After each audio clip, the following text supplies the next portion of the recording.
What's going on, guys? Welcome to Own the Chaos. My name is Brad, and today we're going to be discussing unusual volume and how we can find it on one of the most popular tools out there for trading today. Stay tuned.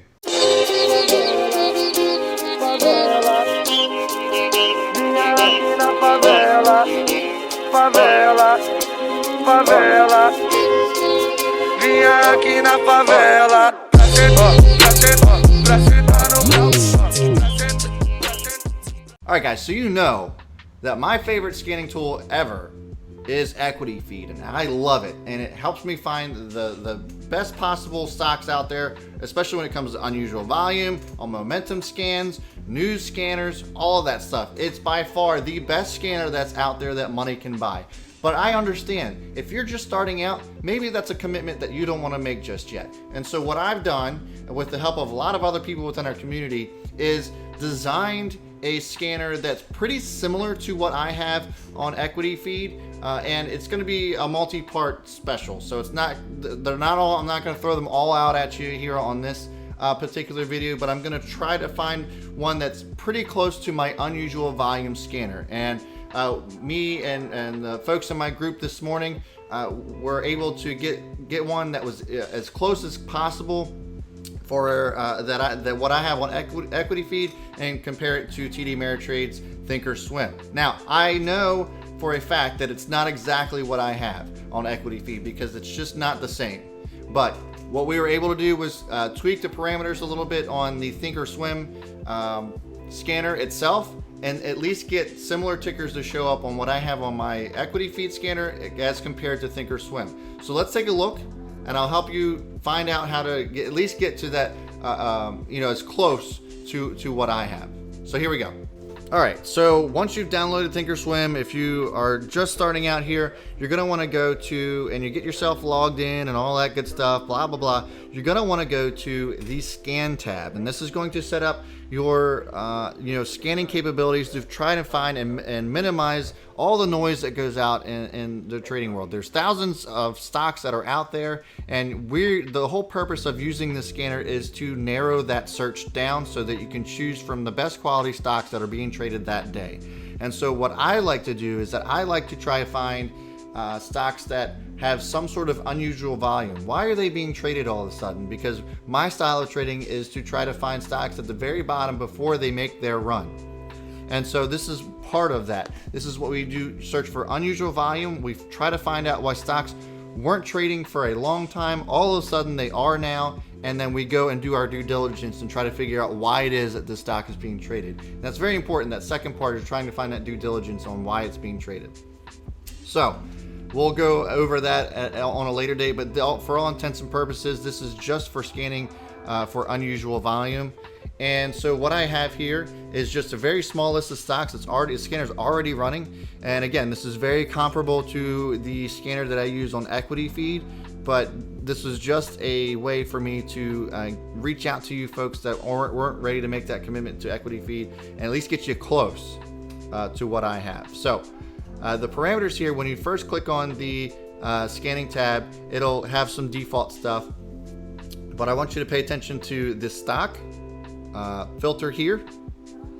And so you can always add stock filters just by clicking on this button. You can click on filter for options, which we're not going to worry about. And so the only two buttons that we are going to mess with today is add filter for stock, add study filter. So I already have this all set up for you right now. You feel free to screenshot this or whatever. So the stock scanner, or stock filter I should say, the first one is you're going to click on here and click last on the drop down. The minimum price is going to be 0001, because we know that I always like to trade stocks that are under a penny, or like to at least scan for stocks that are under a penny. And then the max is going to be 0.01. Okay. The volume, the next one down, is going to be another filter for stock volume. We're going to find volume. Minimum is going to be 1 million shares, and I chose 0 for the max. I wanted to go as high as it can for the max. I believe it allowed me to only put 200 million is the max, and then I think it just blanks itself out.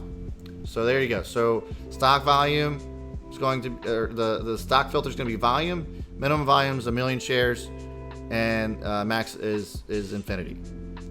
the study. So you're going to go up here and click add study filter if it's not already populated for you. And then you're going to go down to volume on the drop down menu, click on unusual volume. And then current bars is going to be volume. It'll ask you to, you'll click on the drop down menu, you click on volume, and it's going to be increased at 75%. Now, I know it sounds like that's a lot, but trust me, it works. 75% from its typical average over the last 50 periods, or 50 trading days is what I like to do. 50 or 60 days is typically what I like to do, because if it hasn't been trading this way in the last 50 or 60 days, and all of a sudden it is now, then maybe there's something going on, some sort of activity that would encourage me to buy something like that. If there was, some sort of catalyst that's coming around and that I can get in at the very bottom.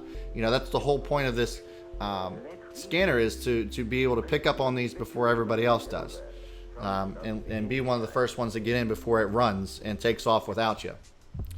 So last thing on the study is that you want to change the day. The default goes down to day, and you'll see a big D on that button, but I like to switch it to 4 hours.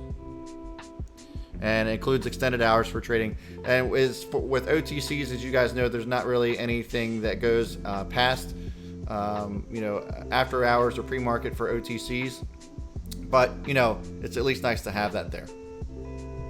And that's it, guys. I mean, that's pretty much all there is for trying to find unusual volume for something that's sub penny. Now, you can modify this to your own liking. I also have one, and it's really simple. The only difference that I have here is, this is sub penny, but if I'm looking to just trade 000 stocks, so those are stocks that are traded from 000 1 cents per share to 000 9 cents per share, I can just modify this maximum price to whatever it is that I want to do. So I could put that at 000 9 cents per share. That way it only shows me stocks that are being traded within that range. And that is it, guys. It's as simple as can be. All right, so I hope that you enjoyed that little tidbit on how to find unusual volume on a sub-penny stock through THINKorSWIM. If you enjoyed this and you thought that and you learned something from this video, please smash that subscribe button. I go live very often. You can do a live Q&A with me and ask questions about whatever it is that you are pondering about. And smash this like button as well to show me some support. I would really appreciate it. Furthermore, we have a community. It's called We Trade HQ. Own the Chaos is just a small part of that, and we have a huge community, whether you're trading stocks, options, Forex, cryptocurrencies, whatever. WeTradeHQ.com is the place for you. And furthermore, I also have my own course on how to trade over-the-counter stocks that include scanning capabilities such as this, how to identify patterns, all that good stuff. It's also at WeTradeHQ.com, and the links are down in the description below. So check them out. I encourage you to do that. Join our community. We're a very welcoming community. We tell each other good morning every day, and actually are involved in each other's lives more so than just ticker symbols and dollar signs. So it's a great community to be a part of. I encourage you to check us out. So with that, thank you for tuning in. Thanks for watching. As always, I will see you all before the bell, and B Smith is out.